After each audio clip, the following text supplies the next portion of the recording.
Hiya and welcome back to the Teen Whisperer. Today we're diving into something that affects so many of our teen girls today, stress and anxiety. Specifically, we're going to look at what's really going on in their minds and their bodies when stress hits and how their online lives are adding even more pressure. So whether you're a teen girl, a mum or a teacher, welcome. This episode is for you. We'll be talking about the common stressors that teen girls are dealing with, why understanding their female physiology is critical, and how we can all help them manage stress in healthier ways. So first, let's talk about what's causing all this stress. Being a teen girl in today's world is incredibly tough. They're dealing with academic pressure, they're dealing with friendships, they're dealing with family expectations, and they're dealing with body image issues. But on top of all of that, there's this whole other layer that we didn't even have to deal with: social media. It's like they can never switch off.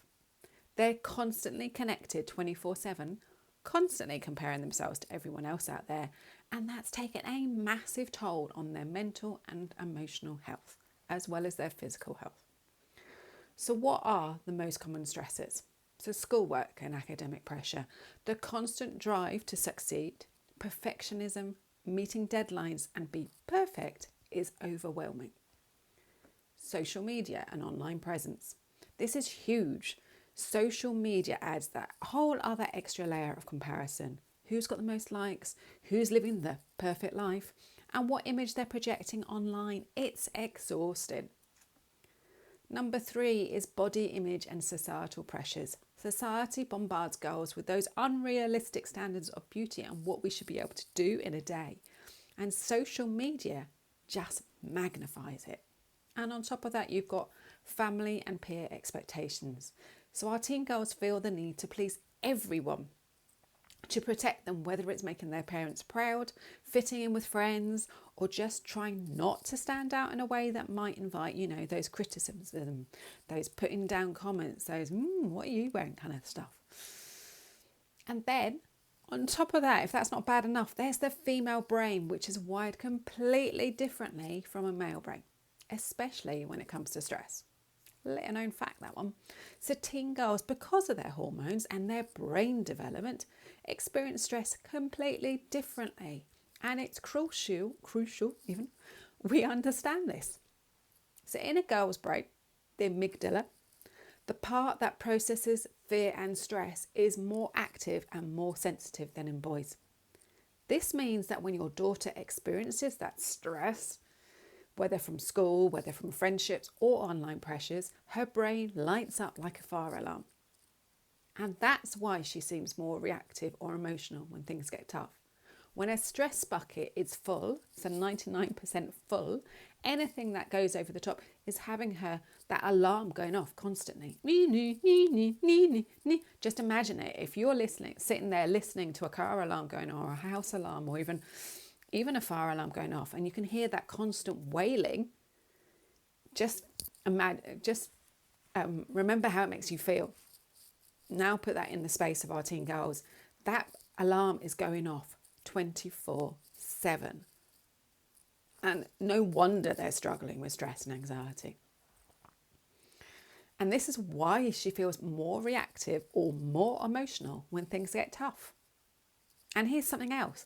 The prefrontal cortex, as you know, I talk about it a lot. The part of the brain that's responsible for decision making, controlling emotions, risk assessing, is still developing in our teen girls. It doesn't come online until their mid-20s. So it means it's harder for girls to calm down once that alarm has gone off. It's like trying to stop a runaway train. That's why when stress builds, it often spirals into anxiety. And this is where understanding her physiology is so important. So when she's stressed, her brain releases cortisol and adrenaline, the classic fight or flight hormones. These chemicals are meant to help her cope with that immediate danger, that saber-toothed tiger that's right in front of you. But in the modern world, they're being triggered by things like a difficult exam, peer pressure, a mean comment, social media, or not getting enough likes on a post. And because their brain is still developing, these stress hormones stay in her system longer. They can make her feel anxious, edgy, comparing herself or dealing and completely exhausted.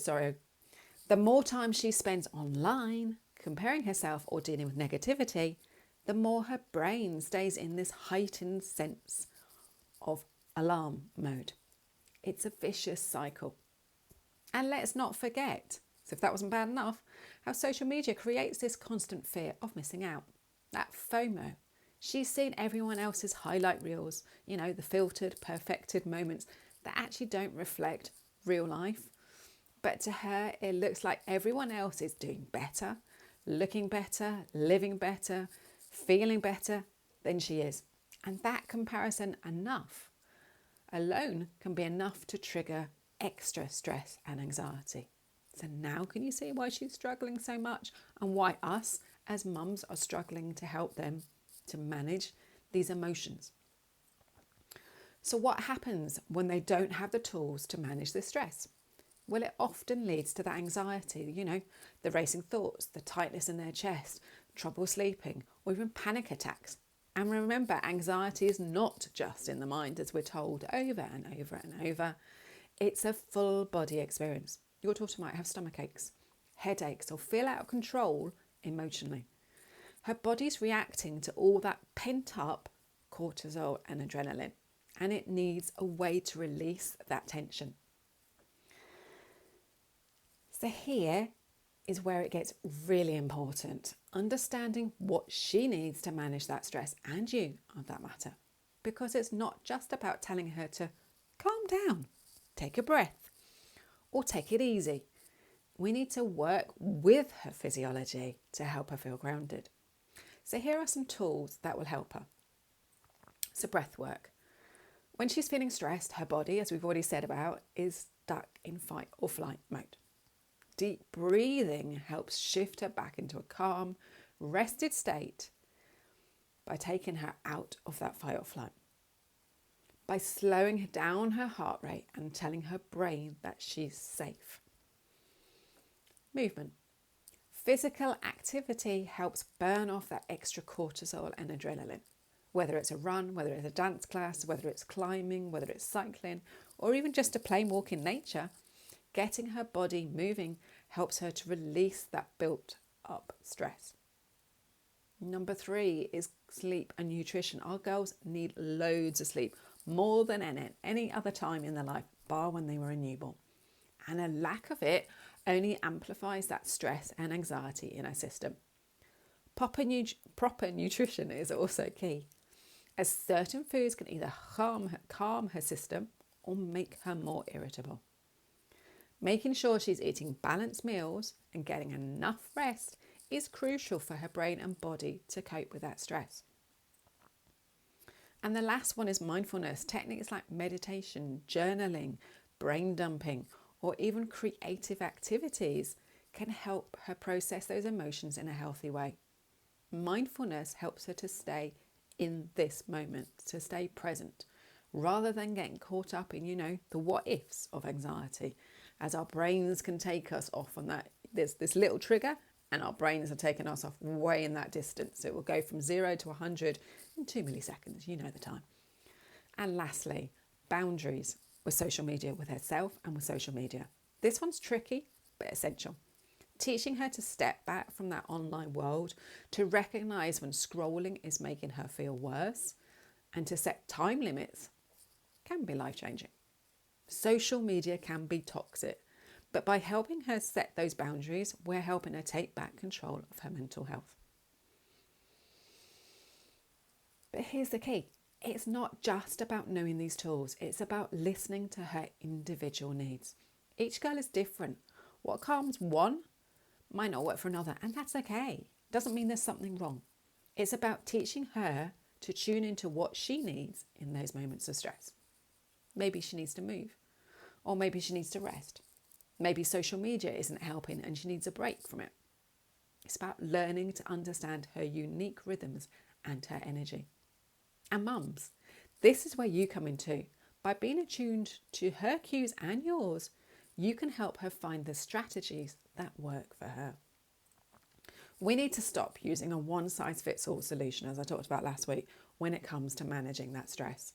Each teen girl's brain and body work differently, and that's something to be embraced, not ignored.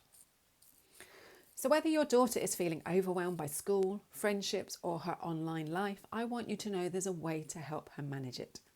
It starts with understanding that stress and anxiety are not enemies. They're signals.